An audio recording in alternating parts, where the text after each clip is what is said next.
On this episode, we go a little arty and architectural with some paving in the Netherlands. Hey everyone, and welcome back to Ideanthro for what I think is going to be our last episode coming to you from the Netherlands this time around. I'm really keen to come back. There's lots of great water stuff to learn here. This episode is going to be a little on the arty and architectural side.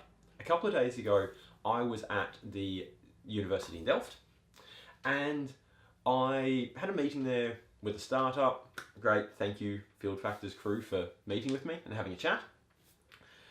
And I was walking down the path, and I happened to notice a little feature on the ground where the paving, it wasn't all just uniform pavers of the same type. Inset, every now and again, there was a paver that was kind of sunk down, had a little bit more texture to it. I was like, okay, fair enough. I'd noticed this on the way in, okay, that's a fair enough architectural feature. Here's the thing. It rained while I was in this meeting, and I came outside, so it had rained, and it had been dry for, I don't know exactly how long, like 15, 20 minutes, something like that, maybe. I came outside, and suddenly there was this really cool effect on the ground, which is to say that the majority of the paving, which was all flat, had dried back out, but then these little sunk pavers were still wet. So we had this kind of mottled textural effect going on. Looked really neat.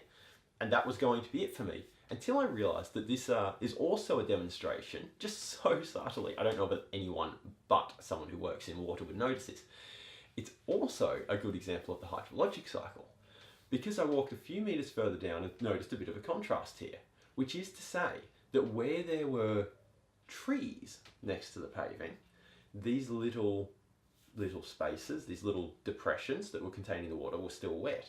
But where there weren't any trees, they dried out completely. And of course, it was just a really nice example of the hydrologic cycle and of evaporation, and more precisely, the ability for shade and canopy to keep moisture in the landscape and to stop drying out, which starts to tie nicely into the urban heat island effect and this stuff that we want to understand, we want to improve in society, and we ultimately would like people to understand in society. So I don't know whether this was the point of this paving, but for me, I thought it was nice as a little architectural feature that maybe completely by accident was somewhat water sensitive and could just, at least to me, demonstrate the water cycle. And that's it. I just wanted to share that with you. It's not often that I go down the architectural, community education through environmental design sort of path, but that struck me. I noticed it. I thought it was nice. I wanted to share it with you. Sweet. Thanks for tuning in. I'll see you next time.